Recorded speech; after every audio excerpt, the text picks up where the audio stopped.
Nós não queremos apenas fazer a coisa certa, como falamos semana passada, queremos fazer a coisa certa do jeito certo. E o tempo todo a gente mexe em questões que estão ligadas não só ao que fazemos, mas por que fazemos. E quando Paulo manda essa equipe para preparar os coríntios, uma boa pergunta a se fazer é: o que exatamente era essa preparação? No que ela consistia? Talvez a primeira coisa que passa pela cabeça, para mim isso aconteceu durante um tempo, imaginar, bom, os irmãos não poderiam ser pegos de surpresa, de sopetão. Eles tinham que saber que a oferta ia rolar para estar preparado para isso. Mas o texto mostra que eles já sabiam. Então Paulo não mandou essa comitiva com o propósito de informar que haveria oferta. Não era essa a ideia da preparação. Pastor, talvez eles até soubessem, mas pode ser que eles não estavam muito empolgados, então Paulo queria gerar engajamento, compromisso, envolvimento. Também não. Como sabemos que não? Porque Paulo disse, mandou essa equipe para preparar de antemão a oferta que eles prometeram. Isso significa que eles não só sabiam que teriam oferta, como já estavam engajados. Porque já haviam prometido, ou seja, se comprometido com aquilo. Então a ideia de preparação nem é avisar que vai ter, e nem tampouco gerar engajamento. Qual é o foco dessa preparação? Paulo termina falando disso no final do verso 5 que lemos. Para que ela esteja pronta como expressão de generosidade e não de avareza. Basicamente o que o apóstolo está falando é que nossas ofertas expressam algo. Elas comunicam, elas falam. Há uma linguagem por trás de toda oferta, ainda que não verbal. Em Hebreus 11:4 a Bíblia diz que a oferta de Abel ainda fala. Significa que falou na época e continua falando até hoje, porque nossas ofertas falam. Então Paulo estava dizendo, eu quero que elas falem o que deveria ser dito e não o que não deveria. Então a preocupação de Paulo, que elas expressem generosidade e não avareza. Isso deveria nos levar a um outro questionamento. Qual a definição de generosidade e qual a definição de avareza? Porque muitas vezes nossos conceitos eles estão ou equivocados ou às vezes incompletos. Eu, por exemplo, durante muito tempo pensava, generoso é quem se dispõe a dar. Avarento é o cara que quer pegar demais, então ele não se dispõe a dar. Mas de acordo com o texto, esse não pode ser o conceito de generosidade nem de avareza.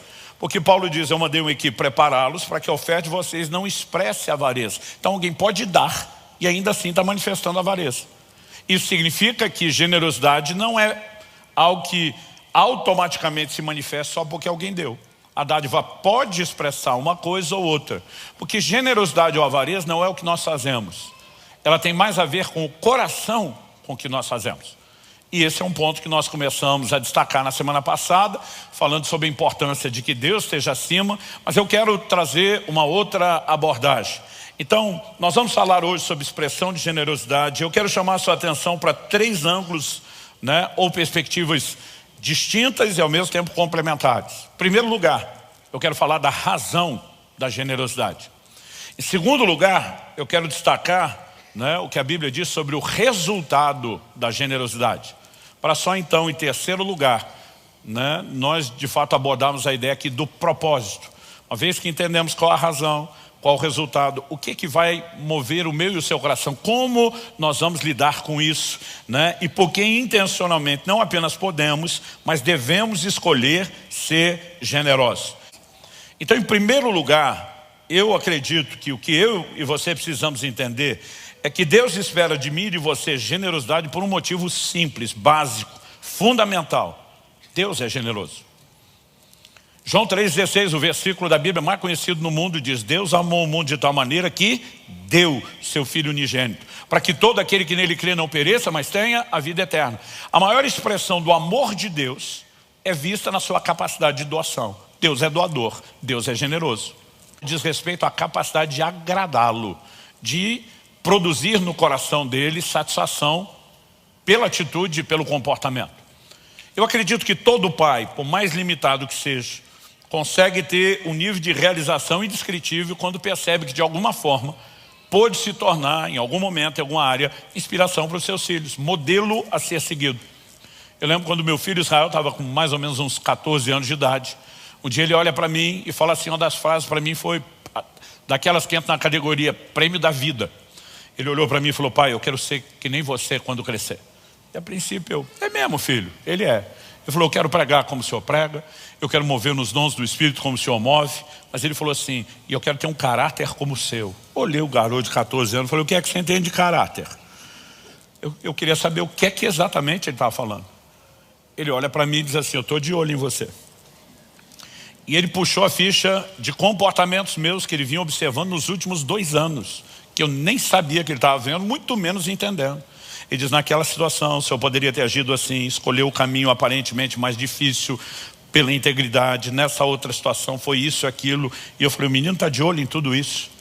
E ele falou, pai, você me inspira e eu quero ser que nem você. Eu falei, peraí, o menino conhece a versão sem cortes, né? Porque socialmente, às vezes a gente consegue com estranhos se comportar até um pouco melhor do que quando está no convívio e é mais fácil, né, você tropeçar até pelo volume de exposição. Eu falei, ele conhece a versão sem cortes do pai, sabe que o pai não é perfeito e ainda assim ele consegue ter alguma coisa que inspire. Tem gente que dependendo do elogio que ouve fala assim, ganhei o dia. Naquele momento não ganhei o dia, eu ganhei a vida inteira. Ou como os almoçados, zerei o jogo, né? Foi um momento assim para mim dos tops, né? Ouvindo algum tipo de reconhecimento da parte dele. Minha filha Alissa, quando tinha entre 9, talvez no máximo 10 anos de idade, nós estávamos voltando de uma cerimônia de casamento e por causa disso a marcha nupcial já toca na cabeça das meninas desde a infância. Mas quando vão nas cerimônias nem se fala. Aí a gente está no carro, ela toca no assunto proibido para ela, na época, naquela idade, né? Eu era aquele tipo de pai bem ciumento com ela. E ela diz assim, papai, eu estava aqui pensando, no dia do meu casamento, eu quero que o senhor entre comigo vestido assim, assado, né? Ela quando tocou no assunto já me incomodou. Eu falei, filha, você não tem nem idade para ficar pensando nessas coisas. Tipo assim, facas Tramontina, né? Falei, vou matar a conversa já antes que ela se desenvolva. Ela retruca na hora, falou, ih pai, o senhor está por fora. Eu já até sei o tipo de marido que eu quero. A mesma coisa que apertar o botão que liga o modo erupção do vulcão, né? A hora que ela falou aquilo, a lava já começou a borbulhar, a subir. Dona Kelly sentada do meu lado, mulher sábia, já percebeu que eu ia soltar os cachorros para cima da menina, ia falar, como dizem os antigos, poucas e boas. Ela rapidamente faz um sinal, tempo. E do jeito que fez o sinal tempo, ela fez assim, ouve primeiro, fala depois. Eu segurei tudo aquilo que eu estava para falar. Fiz cara de paisagem, falei, mesmo filho, e que tipo de marido seria esse? Tipo, vamos dar corda para se enforcar. Ela sorri e fala algo que eu não esperava. Ela falou assim, alguém que me trate como você trata a mamãe. Como é que eu vou falar mal dessa criatura? Para não ficar por baixo, falei, difícil vai ser achar um desse, querido. E não é que ela arrumou um melhorzinho que o pai. Mas eu estava pensando aqui comigo, com meus botões. Pai a gente não escolhe, se aceita o que veio, não tem opção. O marido pode ser escolhido. Aliás, deixa eu dar uma palavra aos solteiros. Depois de Deus, a sua escolha mais importante é o seu cônjuge. Então, pelo amor de Deus, não faça isso porque achou alguém bonitinho ou porque o hormônio deu uma borbulhada dentro de você. É o tipo de escolha que a gente tem que ser sábio, sensato. É uma das poucas coisas que você pode escolher. Aí eu penso, o pai ela é obrigado a pegar o que veio. O marido ela pode escolher. Ela quer escolher um parecido com o pai. Naquele momento eu pensei, apesar de toda a limitação, pela graça e a bondade de Deus, eu acho que eu consegui fazer alguma coisa certa para inspirá-la a ter o pai como modelo. Então, para mim, com os 2 filhos, são 2 momentos importantes. E estou falando isso porque, quando a Bíblia está dizendo que Deus espera que nós o tenhamos como modelo, eu não consigo evitar esse filtro na hora de pensar no assunto. Porque ele, diferente de nós, é o pai perfeito. Ele pode ser modelo em tudo. E o Deus que é generoso espera que eu e você também sejamos generosos. Você pode dizer amém? Então, essa é a razão primária da generosidade. Andar em generosidade não tem apenas a ver com, eu abençoei alguém, eu vou ser abençoado. Não, tem a ver com a manifestação do caráter de Deus, com a revelação de quem Deus é. Então, eu quero chamar a sua atenção para uma premissa bíblica que a gente, de tempo em tempo, bate nessa tecla e ensina, que nossa atitude determina a revelação de Deus que nós teremos. Vou repetir, sua atitude determina a revelação, suas atitudes determinam a revelação de Deus que você tem. Então deixa eu exemplificar isso e dar a fundamentação bíblica. Os primeiros anos do meu ministério, lembro que no final de um culto, eu passo perto de 2 irmãos que estão no meio de um embate teológico. Era evidente que um advogava a bondade de Deus, o outro a severidade de Deus. E a coisa estava tensa, para não dizer assim que o pau estava quebrando, havia muita paixão envolvida na discussão. Eu não consegui não reparar, eu estou prestando atenção, e um deles percebeu que eu estava meio de olho e falou: pastor, vem cá, ajuda a gente. Aí ele falou assim: Deus é bom ou é severo? Tipo assim, vamos ver do lado de quem o senhor fica, quem que vai ganhar essa briga. Eu falei: eu tenho duas respostas para dar. Aí eu falei: primeiro, ele não é um ou outro, ele é os dois. Os caras, como é que é? Eu falei: Romanos 11:22 fala da bondade de Deus e da severidade de Deus. Porque para ser severo ele não pode ser bondoso, e porque para ser bondoso ele não pode ser severo. Ele é os dois. Aí um falou assim: mas se o senhor já respondeu que ele é os dois na primeira, o que é que sobrou para a segunda resposta? Eu falei: a segunda resposta é depende. Ele: como assim depende? Eu falei: das duas coisas que ele é tanto bom quanto severo, qual você vai descobrir? Depende de você e do seu comportamento. A Bíblia diz: para com os que creram, ele manifestou bondade. Para com os que caíram, ele manifestou severidade. Ou seja, dessas duas coisas distintas que você pode encontrar em Deus, qual delas você vai descobrir na prática? Não depende só dele, depende de você. Quem foi o primeiro cara na Bíblia que entendeu que Deus era um Deus de provisão? Aliás, chamou Deus de Jeová Jireh, o Senhor proverá. Quem foi? Dica, Gênesis 22. Abraão. Pelo menos o ano, gente. Não é todo. Mas peraí, vamos botar o ano na hora certa, aquele sozinho. Abraão? Ok. Quando foi que Abraão entendeu que Deus é o Deus de provisão? Quando ele se dispõe a entregar seu filho, aquilo que ele tem de melhor, em sacrifício. E o curioso é que o que ele entende sobre a provisão de Deus é maior do que apenas provisão financeira. Eu não gosto quando as pessoas se referem a Deus, Jeová Jireh, o Senhor proverá, só como fosse para pagar conta. Porque a provisão é maior do que isso. Não exclui, mas não se limita à questão da provisão financeira. Quando Abraão está indo com seu filho em direção ao Monte Moriá, os dois estão andando, todo filho tem aquela fase tagarela, conversador, né?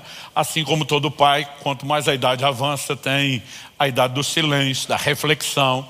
E eu fico lembrando disso nas nossas viagens, quando os meus filhos falavam, né? Não vou nem dizer que meu filho falava muito, porque a comparação é injusta, porque a Alice era uma máquina de falar, então assim, não tinha como ganhar dela. Mas eu lembro das nossas viagens, o tempo todo eles estão puxando assunto, conversa. Aí os dois estão caminhando, o Isaac já é adolescente, daqui a pouco ele: papai, sim meu filho, estou com uma dúvida aqui, pode falar meu filho. A gente não ia fazer um sacrifício? Ia não meu filho, nós vamos. Papai, o senhor não está esquecendo de nada? Como assim meu filho? Papai, nós estamos levando a lenha, o fogo que o senhor vai botar na lenha. O senhor está levando o cutelo, a faca do sacrifício. Cadê o animal? Quem é que vai sacrificar e não leva o principal? Você imagina alguém chegando no posto falando para o frentista: enche o tanque, mas chegou a pé. O cara vai ficar olhando assim e dizer: que tanque? Quem é que vai encher o tanque e não leva um carro, uma moto, alguma coisa? Né? Então ele: papai, cadê o animal do sacrifício? O senhor esqueceu o básico. A Bíblia diz que Abraão responde para ele o quê? Deus proverá para si o cordeiro, meu filho. Durante muito tempo, o que eu achei que Abraão estava fazendo? Gerenciamento de informações. Até porque se eu sou o garoto e o velhinho fala: o sacrifício é você, eu ia dizer: então me pega na corrida. Você acha que ia dizer: glória a Deus, papai vai me oferecer em sacrifício? Ia pensar: o velho está senil, está maluco. Salve-se quem puder. Então eu achava que era isso. Só que um dia eu estou observando o que Jesus fala em João 8,56. Jesus diz assim: Abraão viu o meu dia e se alegrou. Judeus em volta dizem: você não tem 50 anos, vai dizer que você e Abraão se encontraram por aí. Jesus nunca falou do encontro. Jesus diz: Abraão viu o meu dia. Aliás, você quer saber de uma coisa? Sabe em que monte Jesus foi sacrificado? No mesmo monte Moriá que Deus mostrou a Abraão. Jesus está dizendo: Abraão viu o meu dia e se alegrou. Como que Abraão entendeu que Deus tinha um filho que seria sacrificado por nós? Isso é um segredo do Antigo Testamento. Quando Paulo fala de Cristo, ele fala do mistério de Cristo, que Deus manteve oculto das gerações ao longo dos séculos e só revela na Nova Aliança.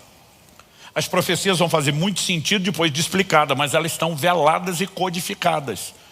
Na época de Abraão só tinha uma profecia messiânica que foi dada no Éden na queda, que da semente da mulher viria aquele que esmagaria a cabeça da serpente. Lá no Novo Testamento, quando tudo está explicado, é fácil entender que era uma profecia sobre Cristo. Naquela época eu nem sei se eles entendiam. Agora, como que o Abraão entende o que nem as pessoas que à frente teriam mais informação e revelação entenderam? Porque no momento que ele se dispõe a entregar o seu próprio filho, a sua atitude e disposição de entregar o filho cria uma reciprocidade. Deus abre os seus olhos para que ele entenda que um dia Deus também entregaria o próprio filho. Abraão estava dizendo a Isaac, na hora H, não apenas você vai escapar da morte. Abraão cria que se o seu filho morresse, Deus o ressuscitaria. A Bíblia é clara, Deus tinha promessa para o menino. Então para ele aquilo não era o fim. Mas quando ele diz, Deus proverá para si o cordeiro, ele está dizendo, meu filho, na hora de morrer, não é apenas você que escapará porque é um substituto. Chegará o dia onde cada um de nós escapará da morte que merece, a qual está sentenciada, porque é um cordeiro conhecido antes da fundação do mundo, que vai substituir cada um de nós. Como é que o homem entendeu isso? Por conta da sua atitude. Nossas atitudes nos permitem ter uma revelação de Deus quando elas encontram um correspondente em Deus. Por outro lado, quando nós escolhemos a avareza em vez da generosidade, isso costuma ter o efeito contrário. Esse tipo de atitude nos cega. Eu lamento quando vejo crentes que nunca vivem milagre de provisão, porque isso é um indicativo de que alguma coisa precisa ser ajustada ali. Abra sua Bíblia comigo em Marcos, no capítulo 8. E nós temos uma lição importante, ela tem me ajudado muito ao longo dos anos. Marcos 8 começa dizendo no verso 1, naqueles dias, quando outra vez, destaque por outra vez, quando outra vez se reuniu grande multidão, estou dando destaque porque esse é o segundo milagre da multiplicação de pães que Jesus vai operar. E é importante destacar que é o segundo e não o primeiro. E não tendo o que comer, Jesus chamou os discípulos e lhes disse, tenho compaixão dessa gente, porque já faz 3 dias que eles estão comigo e não têm o que comer. Se eu os mandar para casa em jejum, desfalecerão pelo caminho. Alguns deles eram de longe, eram muitos dias de caminhada. Mas os discípulos lhe responderam. Responde com uma pergunta que eu tomei a liberdade de classificar como uma das perguntas mais estúpidas que você pode encontrar na Bíblia. Eles falam para Jesus, como poderá alguém saciá-los de pão nesse deserto? Outras traduções dizem, de onde poderia alguém saciá-los de pão nesse deserto? Gente, se fosse a primeira vez que Jesus vai operar um milagre, a gente tem que dar um desconto para os discípulos e dizer, eles não sabem o que ele pode fazer. Eles não têm comparação. Mas eu imagino que a expectativa de Jesus nessa altura foi que os discípulos olhassem para ele e dissessem, faz de novo a parada do pão. Aquele negócio foi insano. Eu lembro quando meus filhos eram menores, me acompanhavam nas ministrações. Bastava a gente ter um culto que terminasse com curas e milagres. No próximo eles diziam, papai, o senhor vai curar os enfermos de novo? Tipo assim, como se estivesse no nosso poder controlar aquilo. Mas eles queriam, tipo, faz de novo, foi top. Agora os caras olham para Jesus, a fonte da provisão divina, encarnada, materializada na frente deles. E dispara a pergunta na cara de Jesus. De onde poderia alguém, abre parênteses, incluindo o Senhor, fecha parênteses, fartá-los de pão nesse deserto? Gente, é muita cegueira. A pergunta é, qual a origem da cegueira? Vamos continuar lendo o texto, verso 5. Então Jesus perguntou, quantos pães vocês têm? Isso aqui é um dado importantíssimo no texto. Eles responderam, 7. Esse também é outro dado importante. Quando você confronta os outros evangelhos, é evidente que eles não sabiam de imediato, de pronto, responder o que Jesus perguntou. Eles têm que fazer um levantamento. Imagino os 12 se dividindo 12 zonas, 12 grupos distintos naquela multidão, e cada um fazendo o levantamento e voltando depois para conferir. Eu imagino quando a turma se junta. E aí, Pedro, na minha área aqui não tem nada. E aí, André, aqui também não. E aqui, Felipe, aqui deu 1. Maravilha, nota 1 aí. E você, nada. Bartolomeu, aqui tem 2, mais 2. E eles chegam à conclusão que tem 8 pães. Pastor, 7. 7 é o que eles responderam. Eu quero te provar pelo texto que eles sabiam que era 8. Tem um pão escondido nessa história. E para mim, que me criei no estado de São Paulo, a gente diria o pão mocosado. Pão no mocó, escondidinho. Então mandou, o verso 6, mandou o povo assentar-se no chão e pegando os 7 pães, partiu-os, após ter dado graça, os deu aos seus discípulos para que esses os distribuíssem, repartindo entre o povo. Tinham também alguns peixinhos e, abençoando-os, os mandou que estes igualmente fossem distribuídos. Comeram e se fartaram, e dos pedaços restantes recolheram 7 cestos. Eram cerca de 4.000 homens. Então Jesus os despediu e logo a seguir, tendo entrado no barco, aqui o embarcar é literal, entrou no barco, juntamente com seus discípulos, foi para a região da Dalmanuta. Pastor, de onde o senhor tirou que tem um 8º pão? Olha o verso 14. Ora, os discípulos se esqueceram de levar pão, e no barco não tinham consigo senão um só. Então peraí, se eles esqueceram, olha quem entra no barco de levar pão, e tem um pão no barco, esse pão estava lá o tempo todo. Não me diga que depois do povo estar 3 dias sem comer, quase ninguém tem alimento, que ninguém dos 12 sabe que tem um pão no barco. Eles, quando saíam para essas viagens, eles levavam alimentos para vários dias. É por isso que os gibeonitas vão dizer para Josué: olha, quando nós saímos da nossa terra longínqua, esses pães eram novos e agora estão duros. Porque eles tentavam se organizar para garantir que houvesse alimento. Na minha cabeça, 5 dos 12 apóstolos têm que estar metidos na conspiração do pão escondido. Minha cabeça, não estou dizendo que é doutrina bíblica. E eu tenho uma implicância que Judas e Tomé estão no meio dos 5. Isso também é coisa minha. Por motivos evidentes. Um incrédulo, o outro ladrão, né? Avarento que só. Não se lembram de quando partiu os 5 pães para os 5.000. Agora ele vai lá na primeira multiplicação. Quantos cestos cheios de pedaços vocês recolheram? Eles responderam: 12. Por que da primeira vez recolheram 12 cestos? Porque eram 12 apóstolos. E todo mundo voltou com o cesto cheio. Agora Jesus diz, segunda pergunta: e de quando partiu 7 pães para os 4.000? Segunda multiplicação. Quantos cestos cheios de pedaços vocês recolheram? Responderam: 7. Mas eles continuam sendo 12 apóstolos. Antes, cada um dos 12 voltou com o cesto cheio. Agora 7 voltaram com o cesto cheio, 5 com o cesto vazio. É de onde eu tiro a minha conclusão de que 5 deles estão metidos na conspiração do pão escondido. Porque tem que ter algo que difira o grupo dos 7 do grupo dos 5. A turma do cesto cheio e do cesto vazio. Verso 21. Ao que Jesus lhes disse, depois da comparação: vocês ainda não compreendem? Traduzindo isso para um português moderno: alô? Caiu a ficha de vocês ainda não? Agora, o que é que Jesus está comparando? Ao que eu tenho compreendido a partir desse texto, eu fico imaginando o que essa turma argumentou na hora de contabilizar os pães. 1, 2, 3, 4, 5, 6. Ok, vou dizer para ele tem 7. Aí um do grupo fala assim: 8.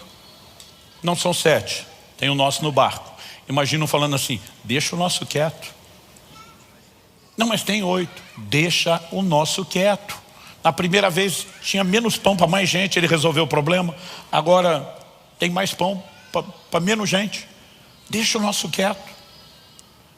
Essa atitude de dizer no nosso ninguém mexe, que é a falta de generosidade, na minha opinião, e se a gente fosse pregar isso só nesse texto isolado, né, poderia se tornar até uma grande viagem. Mas quando você vê o quanto está alinhado com toda a Escritura, não é possível que essa informação esteja aí à toa.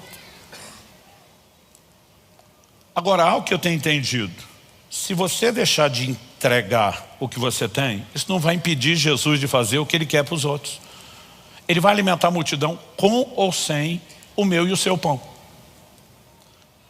Ou seja, nós não vamos necessariamente atrapalhar o que Ele quer fazer se nós não participamos. Mas uma coisa é certa: nenhum de nós vai voltar com o cesto cheio se não participar do que Ele está fazendo. E isso precisa nos fazer entender o que eu quero classificar aqui do propósito. Porque generosidade vai produzir na vida do cristão prosperidade, sem sombra de dúvida. Mas o nosso conceito de prosperidade, ele está bem confundido, está bem bagunçado quando a gente generaliza a coisa, obviamente. Deus disse para Abraão 2 coisas: eu te abençoarei e eu farei de você uma bênção. Presta atenção, melhor do que ser abençoado é entender o propósito da bênção. É quando Deus faz de nós abençoadores. Melhor do que ser provido é ser transformado por Deus em provedor. Melhor do que ser suprido é quando Deus faz de mim e de você supridores. Então nós vamos entender que o propósito da generosidade não é apenas aumentar o que a gente tem. É colocar a gente no lugar onde aquilo que foi aumentado pela revelação da generosidade de Deus, porque entramos num lugar de provisão sobrenatural, é porque aquilo ele passa a ser entendido e segue um fluxo correto. Deixa-me explicar para você algo importante. Em Tiago, no capítulo 4, no verso 2, a Bíblia diz: nada tendes porque não pedis. No verso 3, pedis e não recebeis porque pedis mal. Eu usei isso semana passada para ilustrar que se você fizer a coisa certa do jeito errado não funciona. Mas qual a definição de pedir mal lá de Tiago 4,3? Ele diz: pedis e não recebeis porque pedis mal, para esbanjardes em vossos próprios deleites. Então preste atenção.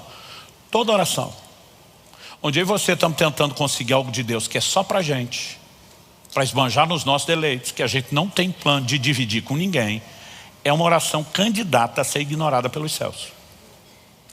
De uma pessoa me procura no final do culto, falou: olha, eu moro na cidade tal, era uma cidade próxima, ouvi muito falar de vocês, vim aqui para conhecer a igreja, participar de um culto. Eu, inocente, estou achando que estou na frente de um fã, de um admirador do ministério. E o que você achou? Aí o jeito que ele respondeu, já deu para perceber o tom do sarcasmo, do cinismo, que o clima estava tenso. Ele falou assim: dá para definir a filosofia de vida cristã de vocês com 2 frases. O jeito que ele já falou, eu percebi não estava legal. Uma hora que ele falou as frases, aí eu entendi que a coisa estava pior do que eu imaginava. Eu falei: quais? Aí ele, citando um texto de Provérbios que fala que a sanguessuga tem 2 filhas, fala o nome dela, diz assim: me dá, me dá. Eu tinha pregado sobre como receber de Deus, usando a fé, a oração. E ele falou assim: vocês são um bando de egoísta, interesseiro, que acha que Deus está aí para você arrancar dele tudo que quer, e mais esculhambou. E à medida que ele foi batendo, eu estou ali só ouvindo falar. Quando ele terminou de bater, eu falei: amigo, eu queria saber qual é a sua filosofia de vida cristã. Porque não adianta você vir falar mal da nossa. Eu presumo que para falar mal da nossa você deve ter uma melhor. Ensina a gente, me ajuda a crescer. Ou você passou aqui só para criticar e não tem o menor interesse de ajudar? Eu falei: você deve ter uma filosofia melhor, compartilha aí. Ele falou: eu tenho. Eu falei: qual é? Ele falou: não sou que nem vocês que quer tudo de Deus. Eu falei: ok, como funciona? Vamos para o ponto positivo. Me ajuda aquilo que vai mudar a minha vida. O que você ora? Ou você não ora? Não, eu falo para Deus: se Ele me der só o que eu preciso, está ótimo, não preciso de mais nada. Quando ele falou isso, aí o meu sangue ferveu. Eu falei: e você está acusando a gente de egoísta? Sem você. Eu falei: para. Eu falei: a sua boca te condena. Eu só vou pegar o que você falou. Você disse que a sua oração para Deus é: se você der só o que eu preciso. Alguém que está pedindo para Deus só o que precisa, não tem plano de repartir com ninguém. Qual é a definição de egoísta? O egoísta não é egoísta pelo tanto que ele pede. O egoísta é egoísta pelo propósito que ele tem de usar o que tem. Então não importa se você pede pouco. O fato de você pedir pouco só mostra que você é medíocre. Mas o que você planeja fazer com o pouco que você está pedindo é que define o seu egoísmo. Eu falei: que Bíblia você lê? Efésios 4:28 diz assim: aquele que antes roubava, está falando antes da conversão, agora não roube mais, trabalhe, fazendo com as mãos o que é justo. Honestidade, ninguém vai ter dificuldade de entender isso. Mas Paulo diz assim: para que tenha o suficiente para si e para repartir com o necessitado. Deus não quer te dar só o que você precisa.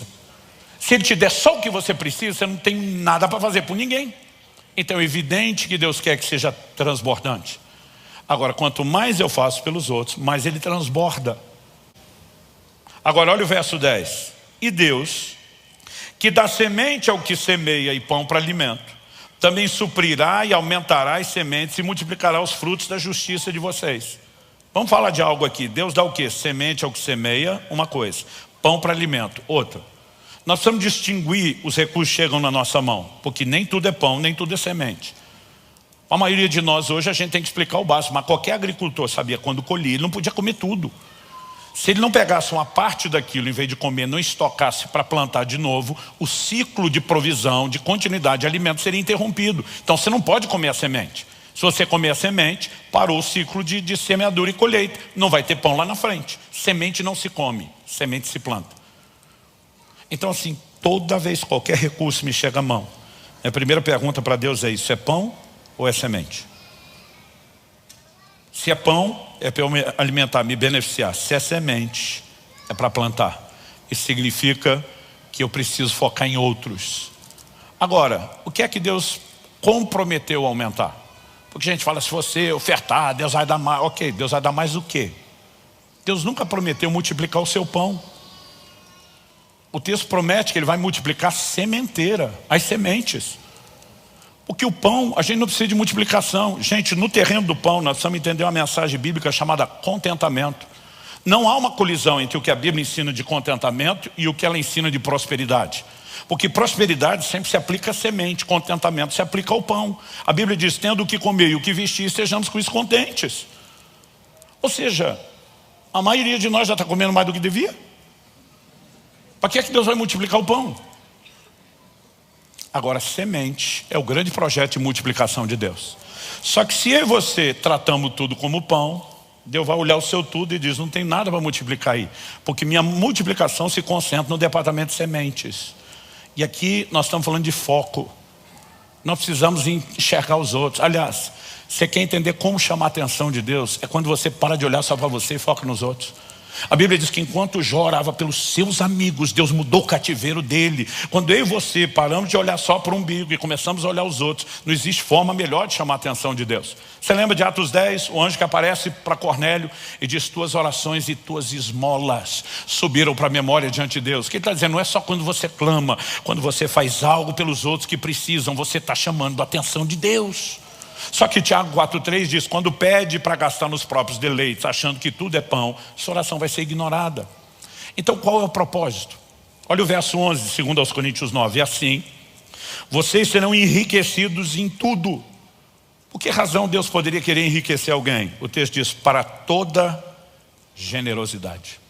Só um propósito, não é que eu e você viremos represa. É que eu e você possamos ser como o leito de um rio. Água entra, água sai. Nós precisamos ter um estilo de vida que reflita a generosidade de Deus. Sabe, o tempo todo, se eu e você ficarmos sintonizados, uma história que eu sempre conto. Um dia eu entrei no aeroporto desses de manhã. Tinha um senhorzinho lá limpando o vidro, cabelinho branco. Quando olhei para ele, o Espírito Santo falou comigo, pega tudo que você tem na carteira e dá para ele. Primeira coisa que eu pensei, falei, tem uma cara de pinguço. Você sabe que é uma defesa, né? Tipo assim, não quero financiar o visto de ninguém, tipo, não dá. Quando eu falei, o Espírito Santo disse, não fala assim porque é meu servo. Pensei, teu servo podia melhorar a cara. A hora que eu penso isso, falei, deve ser coisa da minha cabeça, porque quando é do nosso interesse é Deus. Quando não é, a gente é Satanás. Aí eu falei, nem sei se é crente mesmo, pensei comigo. A hora que eu pensei isso, ele começa a subir a um hino das antigas. Crente raiz. Falei, é crente. Abri a carteira, aquele dia tinha dinheiro. Tinha bastante. Abri a carteira, peguei tudo que tinha, guardei. Falei, vamos lá. Cheguei no cara, falei, o senhor é um cristão? Graças a Deus. Esse é daqueles descarados, escancarados. A hora que eu fui só entregar o recurso, veio a minha palavra do Senhor. Eu me vejo falando pelo Espírito de Deus. Falei, nessa manhã, o Senhor fez a Deus 2 orações. Na primeira, o Senhor clamou a Deus por uma provisão específica. Então, logo terminou essa oração, você pediu outra coisa a Deus. Você falou, Deus, me manda um sinal de que a primeira oração da provisão foi ouvida. Ele está me olhando de olhos arregalados. Eu falei, isso aqui é a segunda oração, é só o sinal. A provisão está a caminho. Os olhos dele enchem de lágrima. E você fica pensando, se nós vivêssemos assim o tempo todo. Um dia desse, 2 horas da manhã. Um dia desse não, já faz uns anos. Eu acordei, não conseguia dormir. Fui orar. Estava ali orando, mas esperando que o sono volte. Não queria que a oração fosse muito longe. E nem estava com toda a mentalidade do cuidado do corpo na época. Era só preguiça de orar de madrugada mesmo. Eu estava ali, o sono não vinha, um calor. Eu na época morava num prédio aqui no portão. Eu vi que o sono não vinha. E eu comecei a dizer, Senhor, eu preciso dormir. Eu preciso que o Senhor me abençoe com sono. Ou eu preciso entender uma razão para estar acordado que não seja dormir. Mas eu estou ali especulando. O Espírito Santo falou assim, pega o seu carro agora. Vá para o drive-thru da lanchonete tal. Pensei, nem vai estar aberto, era 2 da manhã. O Senhor me diz, a lanchonete está fechada, o drive-thru está aberto. Pensei, não estou com fome, não estou com vontade de comer. Peguei o carro, entrei e fui lá. Estou na fila para ser atendido, olhando o painel. Falei para Deus, o que eu estou fazendo aqui? Não é hora de comer, não recomendo isso para ninguém. O que eu estou fazendo aqui? O Espírito Santo diz, olha lá no canto do terreno, estava tudo escuro. Eu falei, não estou enxergando nada. Ele falou, fixa os seus olhos e daqui a pouco você vai conseguir enxergar. Daqui a pouco parece que meu olhar começou a adaptar ali a escuridão do canto. E eu percebi que tinha um cara revirando a lata de lixo.